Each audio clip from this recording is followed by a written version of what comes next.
Today I've been at Blyth Library. I was invited to come and give a talk as part of the National Library Week. So it's been lovely to come and connect with some of the readers. I did a talk about the book and we had a good chat afterwards, and I really enjoy coming to support the libraries.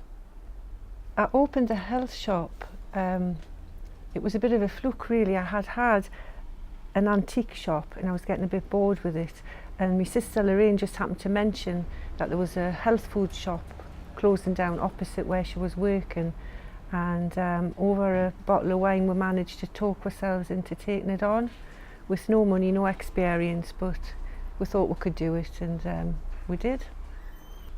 When I first wrote the book, I was a little bit concerned whether people would recognise themselves in the book, because it's a true story, there are true people.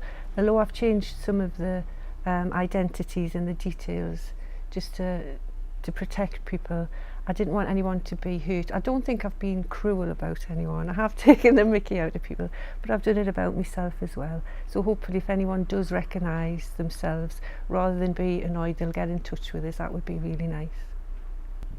The shop ran for about 10 years, and at the time I had 2 young girls. Lorraine had a son, which was quite a handful to deal with a business, and then our dad got diagnosed with Alzheimer's, which was quite a blow to the family. And when we were dealing with all that, we got news that the lease was going to change, and we just decided it was time to move on. I wrote the first book. I had some work published before, and I'd actually started writing some memories just as a journal for myself. And then when a few friends read it, they suggested I should try and get it published, and it just really went from there. The first book, The Nut Shop, basically chronicles the first year in business and everything that happened when we were trying to set up, and it ends at Christmas. The second book, Gathering Nuts, sort of picks up where that ends, and it goes through opening the therapy room and the birth of my first daughter. Writing the second book, I think, was probably easier. I learnt a lot writing the first one. I made a lot of mistakes in the way that I structured it and the way that I just carried out the writing, so I had learnt a lot, and I think I had to find my own way of doing it. You can't really write like anyone else or in the way anyone else does it. You have to find your way, and the first book probably helped us to do that. I'm currently writing the third book. I can't write about the birth of one daughter and not the other, so Anna has to appear in this book. It's coming along slowly. I know there are people waiting for it, but I really want to get it right before I release it, but hopefully that won't be too long. I'm just going to talk a little bit about where I grew up and how I got into writing and what led to the books, because I don't know if anyone's familiar with the books, but the Nut Shop is a real place. It was actually a real shop. So Anna, if you'll do the click please. So I was born in 1963, which makes us 54, because usually when I say that people start going, so I'm 54. So I grew up in Walker with, whose is that phone going off? It just always makes us giggle, sorry. I lived on Welbeck Road in Walker, which were like the old terraced flats. We lived in an upstairs one, and it was a lovely home. We had a coal fire and everything, but we didn't have central heating. We didn't have a bathroom. We had an outside toilet. Because we didn't have the garden, we spent a lot of time at the local park, which is where this was taken. My mum, you know, it was in the days when mums did the housework in the morning, and then they took the bairns to the park in the afternoon. So we did spend a lot of time there. And I did have a lovely childhood.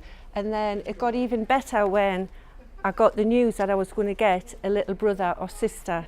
And I was so excited because there was such a big fuss made of this. I was told, you know, Christmases were going to be even better because I'd have someone to open my stocking with. Holidays would be great. It was just so exciting. But it was a bit confusing as well, because my grandma kept going on about a stork was going to bring a baby. And I knew a stork wasn't going to bring a baby. I knew where babies came from. You bought them from the hospital because my mum told us what we had to save up. So it was all a bit it did take a long time as well for this baby to arrive. And in the meantime, my mum just seemed to be getting fatter and fatter and fatter. But anyway, eventually I got the news that the baby had arrived and I had a little sister, Lorraine, wherever she's hiding. Where, Anna, can you? And there we are. So I remember vividly my dad taking us to see my new sister, and we got to the hospital, and I remember seeing my mum with this white bundle in her arms, oh, the excitement, and she sort of bent down so I could get my first glimpse at baby Lorraine. And I remember going, oh, because there was just this like little scranny thing with no hair. I was expecting a playmate, somebody my size who could, I couldn't do anything with this little thing. But anyway, she did grow on us and we became best friends, and we still are, I hope, most of the time. And we did have a lovely childhood. We had an out really, but then where we lived nobody else did either. So it was the kind of place where all the neighbours were aunties and you were in and out of each other's houses. And we just did all the things that kids growing up in Newcastle did. We came to the beach, came to Blyth, went to Colour Coats, Phoenix Window at Christmas, and the Hoppins in the summer. We did all those sort of things. Because although we didn't have much, what we did have were parents who really wanted the best for her and spent a lot of time with her. And one of the big things in my life was reading and books. We always had bedtime stories. We always had books in the house. We got comics every week. I used to get the Twinkle, and then I got the Dandy, and Lorraine used to get the Beano and would swap and stuff. So there was a lot of reading. And on a Thursday night was library night. We used to go to Walker Library, which the building's still there, but I believe it's not the library anymore. But this is how it was when we used to visit. And Thursday nights for me, it was better than going to a sweet shop, because you went in and there were just books everywhere and I could choose what I wanted, and it was just the highlight of my week. I absolutely loved it. So I started thinking, this is what I'd like to do. I'd like to make these stories, because when I got into a book, anything could happen. It could take us anywhere, anybody could appear. You had these sort of friends who were in the books. So what I used to do was, as soon as I got my pocket money on a Saturday, I was off to Woolies and I used to go round and round the stationery aisle. I had such a passion for stationery. I still have, love rubbers and pencils and little bits and pieces. And I always ended up buying, can you remember the red books, like an exercise book with your times table? I used to buy those, new pencil, and go home and fill it with a story, and I just loved doing it. And then at school, when I was at junior school, I heard the news that there was going to be a whole school writing competition, and someone from the Evening Chronicle was going to come and judge it. Oh, it was just so exciting. So we were all given these little exercise books. The only rule was it had to be a complete story and it had to fill the book. But apart from that, well, I was like, oh, what could I do? There's so many possibilities. But because I grew up in late 60s, early 70s, when all the Apollos were going up, I really had a thing about space and about the thought that there might be aliens. So my story I wrote was about a girl who just bumped into an alien and he took her off to the moon, and she had this day out on the moon. And to be honest, it was a pretty rubbish story, but the others must have been just as bad, because I won a fountain pen, and that was like my first little taste at writing success. So when I was 11, I went to Walker School. I don't think the word chav was used in those days, but when you look at this with our big colours and things, we look a bit like that. But they were good days, and one of the things I did was ask me form teacher if I could start a school newspaper, and I talked him into it, and I dragged my friend along to help. So we just thought we were great. We used to go around the playground with our little notebooks, being nosy and writing things down, and then we did the whole thing. We would type it up. It was an old Roneo printing machine. We used to print it on that and would collate it, and then off we'd go around the schoolyard selling it. It used to sell for 2p. That was in 1974, so I don't know what that would be now. 2p. And the first lot sold out in the morning, so we had to go in our lunch hour and print some more off. Oh, we just thought, oh, great. So we went off, sold some more, went home on a total high, because it had been a huge success, or so we thought. And then the next morning, the head teacher wanted to see her, and we were called into the office, and he had taken a copy, and he got a red pen, and he'd gone through and ringed all the spelling mistakes and all the grammar mistakes, so we were in a bit of trouble. But do you know what? I didn't care, because on the back of this newspaper it said editor Christine Melville, and I was like, woo, that was me. Get off your phone and click me thing.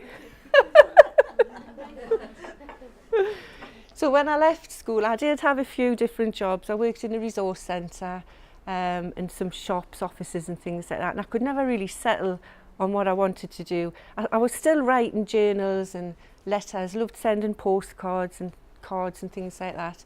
And Peter, my boyfriend at the time, we both used to love going to antique shops and auctions, and we decided to open a little place. This was in Monkseaton. So we used to sell, we did sell a few antiques, but a lot of it was bric-a-brac and junk and bits and pieces. But we did quite well there. And then in 1991, we got married. So we went off on honeymoon, and when we came back, I had just really lost interest in the shop. I don't know, I was getting bored with it. And things had changed as well, because IKEA had opened.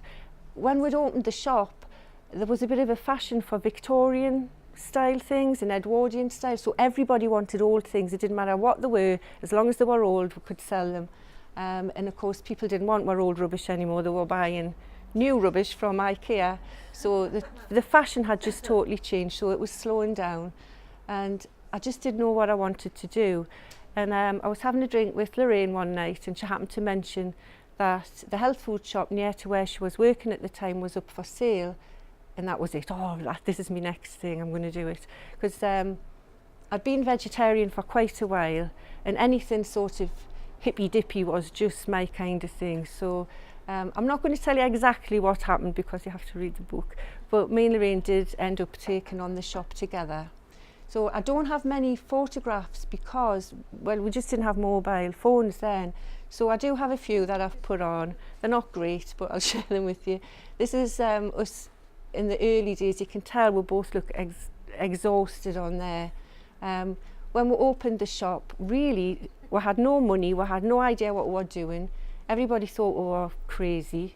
I think probably we were, but you know, when you're young and you just think, oh, we can do it. We just thought we could do anything, and we did actually do it. We had loads of mishaps along the way, had a lot of problems, but they're all in the book again, and it sort of tells you how we did actually overcome them. We started off, we wanted to be like a deli, but a vegetarian deli, because at the time you couldn't really get much vegetarian food. So we used to do olives and cheeses and patties and all of that stuff. We used to do a lot of home cooked food, nice fresh bread. And then as time went on, people started asking for things like natural remedies and essential oils. So we started going on courses and learning more. And just the more that our knowledge expanded, so did the stock. We were good at buying stock, weren't we, Lorraine? We were like, nothing better than getting some catalogues and putting in an order. Like, loved getting the parcels in. So that's that one. This one is Lorraine in the shop. I don't know what's going on here. I'd love to know what was happening in here, but obviously this was the counter. We had the bread behind, and we sold candles and bits and pieces, and we've got our sandwich menu at the back. This was me with the girl Claire. She worked with us for a while. We used to get a lot of students or people coming in at Christmas or over the summer to cover for holidays and things like that. So there were a lot of people came and went over the years. This one, they're not very clear unfortunately, but this is Peter with baby Thomas. Thomas belonged to a customer. We just loved babies in the nut shop, so if anybody had a baby, it was a good excuse to have a cuddle. And one of the things I loved about the shop was, to me, it didn't just seem like a shop, it was like a whole community thing, because as well as cuddling babies, we used to like take in people's parcels if they weren't going to be in.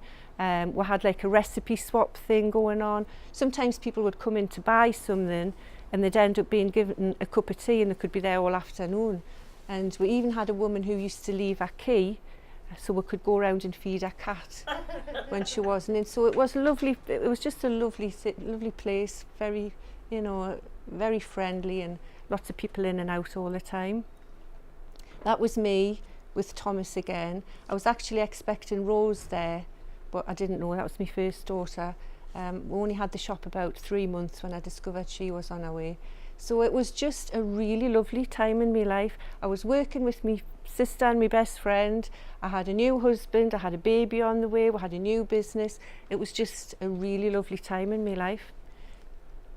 I think there's this one, yes, this was a window display I made. You know, Lorraine was really good at people management and doing the finances and keeping on top of everything, and I was just really good at fannying about.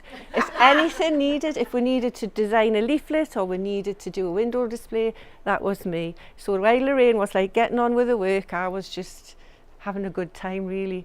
So Peter and I had gone on holiday, and we'd seen in the Lake District a teddy bear shop, and they had set up the window with the teddies like in little different scenarios, and I thought, oh, this is a good idea, I can steal for the shop. So I spent ages faffing about, filling little jars with lentils and stuff, and I made a window display with teddies as the customers. And we used to have a nursery just down the street, and the children used to come past on the way home and they loved it. So what I used to do was get into the window before they'd come past and change things or put new things in, just little things to make them laugh. Like I say, while she was doing the work, I would have been faffing about doing that. But it was just another one of those nice little memories I had. So we had the shop for about 10 years, and then things began to change. By this time, I had 2 young children. Lorraine had a little boy.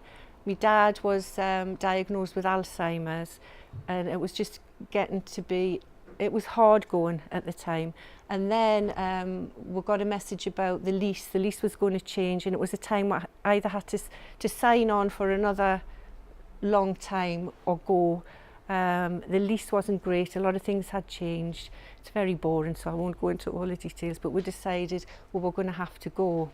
So I retrained and I got a job in the local school working with children with special needs, which I still do in the mornings, still love doing that.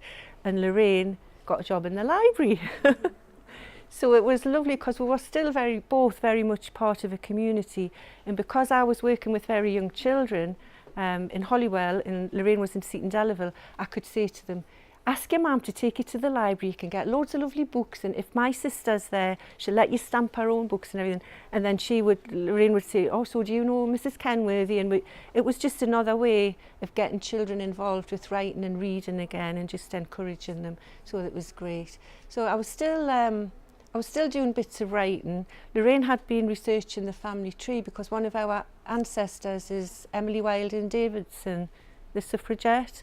We knew she was a relation of my granddad's, but we didn't know the exact link. So Lorraine did loads of work and found out, and then I stole our information, wrote an article about it, and this was the first proper published work I ever had. Just writing, this was for Practical Family History magazine, and I was chuffed to bits. That was my first proper article published.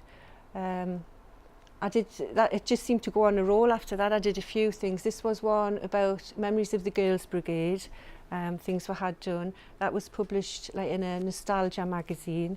I did one about a couple of cats we'd rescued, just made it like into a funny story, and that was in a cat lovers magazine or something. And then because I was working with some really amazing people in school, I started writing for some of the parenting magazines and teaching magazines, and Child Ed magazine commissioned us to write a series of 20 articles about learning outdoors, because this was at the time, this was the big thing about taking children outside and about how it impacts on their learning. So that ran, it started off, I think they asked us to do 4, and then it extended, so eventually it ran for over a year. So that was a really good thing for me. I don't know if there's any, I'm trying to guess what's coming up next. No, that's the last of the article. That's the last one. So after that, I started wondering about all the things I'd learnt about when I had the shop, because it sort of cut off. It was such a big part of our lives, and it had cut off so suddenly. And people said, why don't you write a book about nutrition or about natural remedies? And I had a go, but it was always half-hearted, and I kept thinking, this has been done so many times and I don't think I'm the best person to do this. And then we were out one night, me and Lorraine and some of the girls who had worked for us, and we just started reminiscing about things that had happened in the shop. And then I thought, I'm going to start writing these down, even if it's just a journal for myself to remember a lovely part of my life. And then as it started coming together, people said, why don't you try and get it published? So I sort of tweaked it a bit, and that's when The Nut Shop came out. It was published in 2012, first as a download and then as a paperback.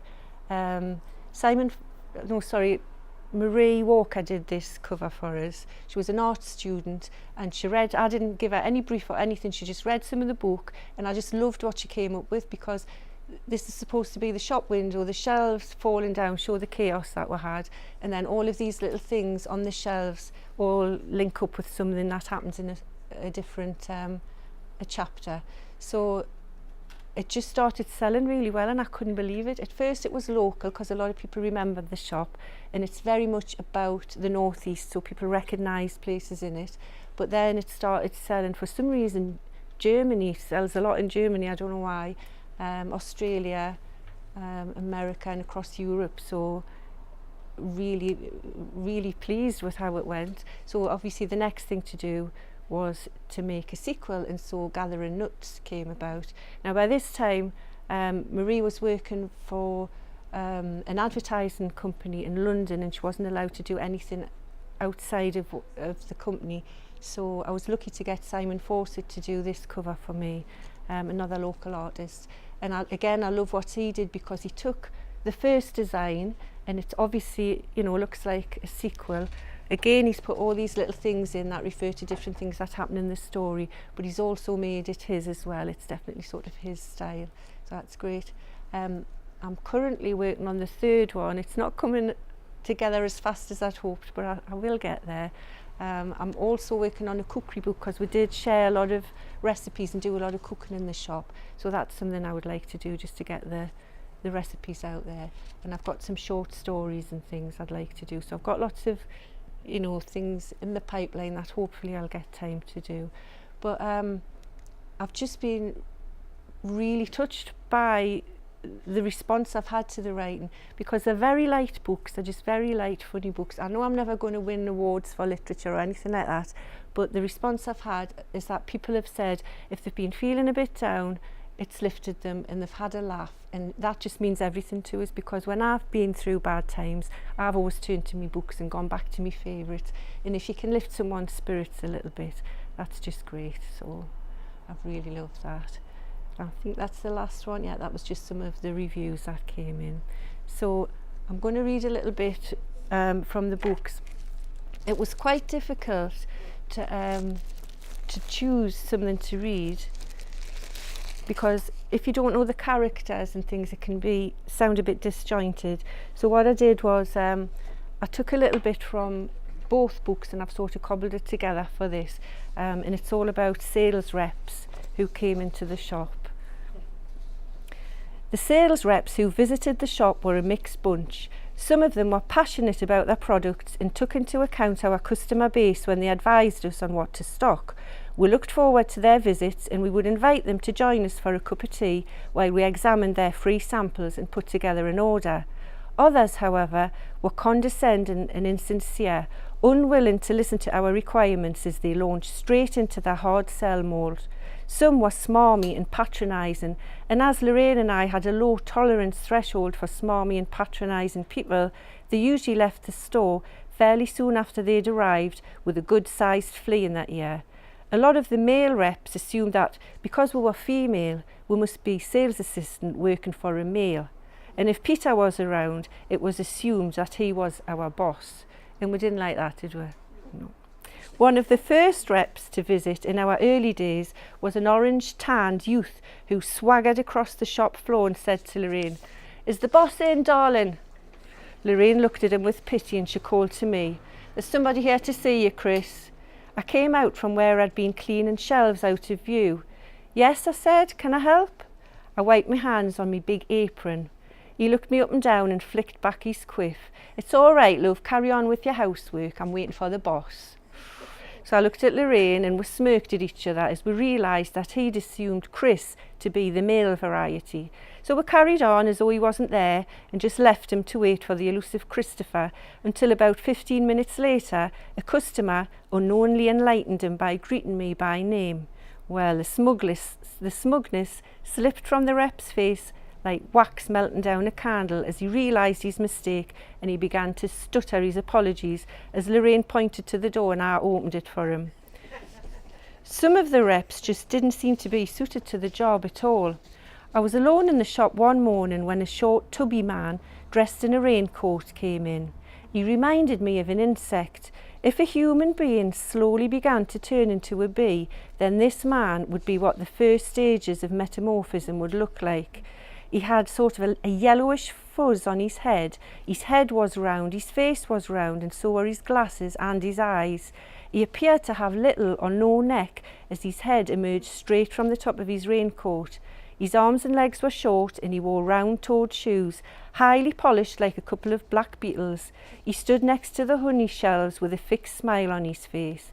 "Hello," I said, but he just nodded and he held out his arm towards a customer, his gesture suggesting that I should serve the customer first. I started to worry that maybe he was a flasher waiting for the shop to empty so that my undivided attention would enable him to enjoy the full force of my shock.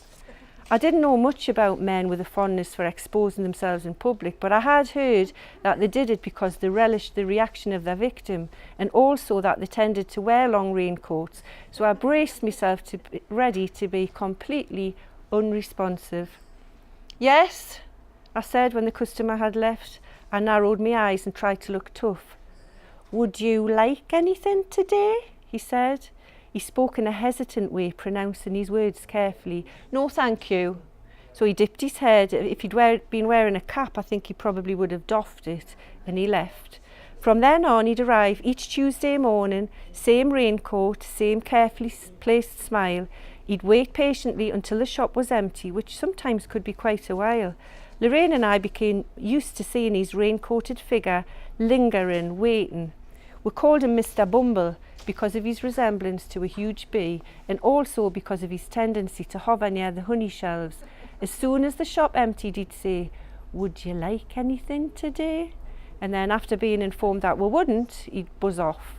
Over the months, the mystery of his intention intrigued us until one Tuesday when he asked, "Would you like anything today?" I finally just said, "What do you mean? What do you want? Why do you keep coming in? Are you trying to sell something?" He blushed with excitement and rushed to the counter where he opened his briefcase to show us samples of his packing products.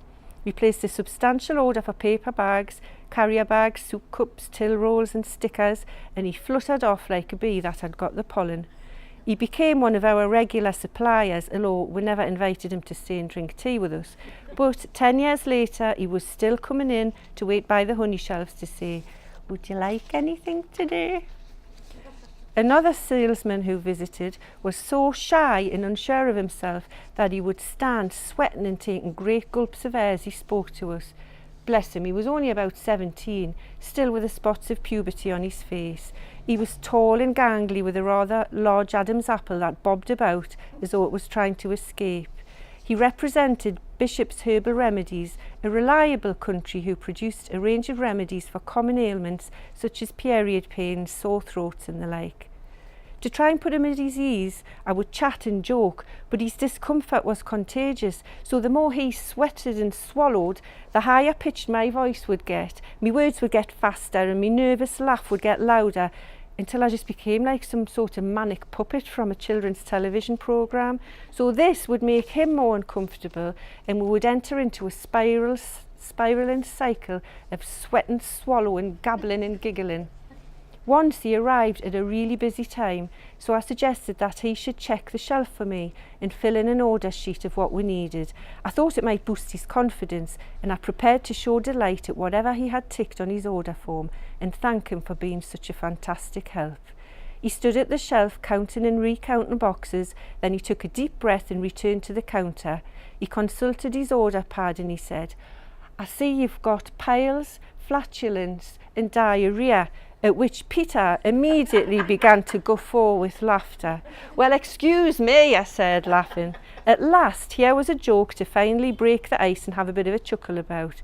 But unfortunately, he was horrified and his Adam's apple went into overdrive. "I'm so sorry," he stammered. "I didn't mean, I just meant it." "Don't worry, it's fine," I said. "I was just teasing. I knew what you meant." But unable to carry on, he rubbed his palms on his trousers, then pushed the order form across the counter for me to read and sign. And without even looking at it, I picked up a pen and wrote my name at the bottom, telling him that it was wonderful, fantastic, how good he was. But unfortunately, Peter's funny bone had been well and truly tickled, and he was still falling about. "Look," he said, pointing at the boxes on the shelf. "She's got spots and boils as well." I gave him a warning look, but he was well and truly off on one. "And dandruff, you've got that as well." And he read his way along the boxes. "Water!" The young lad hurriedly tore off the copy of his order pad and placed it on the counter. He mumbled his apologies for any offence caused and took his leave, while I desperately tried to reassure him, and Peter held his sides, gurgling like a drain and shouting, "You've even got erectile dysfunction." One of our least favourite reps was a hawk-nosed, beady-eyed man who came to take orders for homemade biscuits and flapjacks. He had a habit of standing just within the boundary of a person's personal space, putting his face close to theirs, so that when he spoke to me, I would subconsciously take a step back. He would then step a bit closer, so I would step back and off we would go. If it was a long conversation, we could go round the shop 3 or 4 times. Once, he backed me out of the shop and we went right down the street and back in again.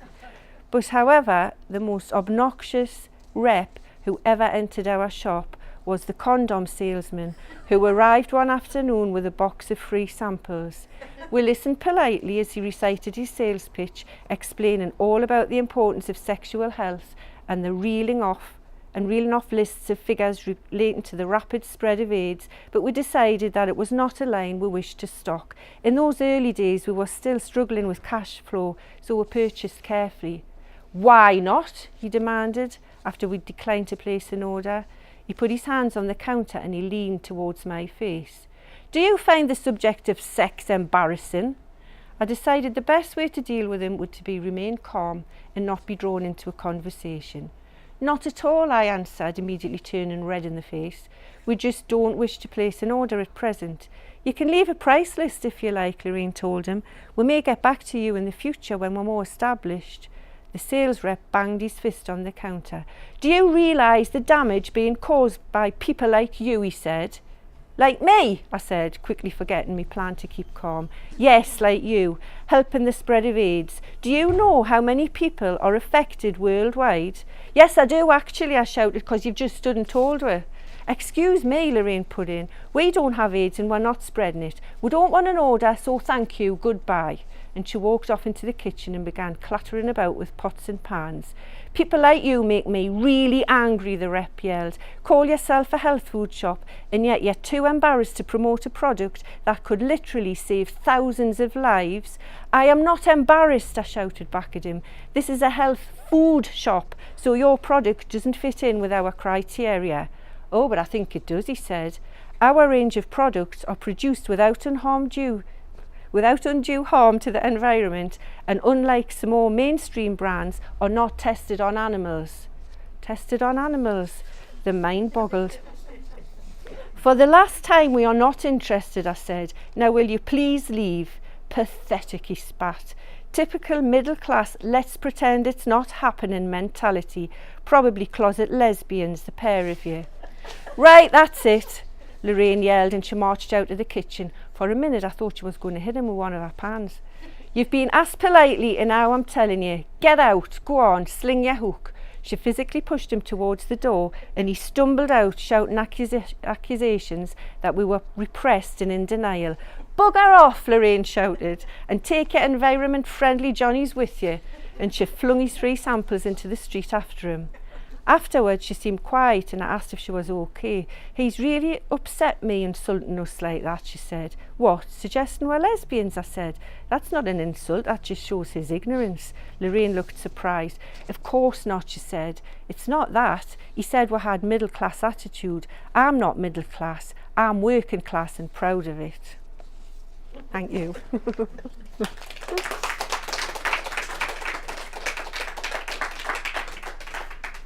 I've got a couple of things I'd like to ask before I finish. I have a little book that I ask people just to write a comment in if anybody would like to. I'd love to read it. Just if it's about, if you've read the books or just about the talk today, anything you'd like to write, that would be lovely. I've also got a couple of little thank you presents. I would love to give everybody a little thank you present. When I sell the film rights, everybody will get a thank you present. So Anna's going to give everyone a ticket, a little raffle ticket, and we'll have a little free draw. And there's a couple of prizes there just to say thank you so much for coming and listening, and thank you for having us. Okay, thank you. Thank you very much.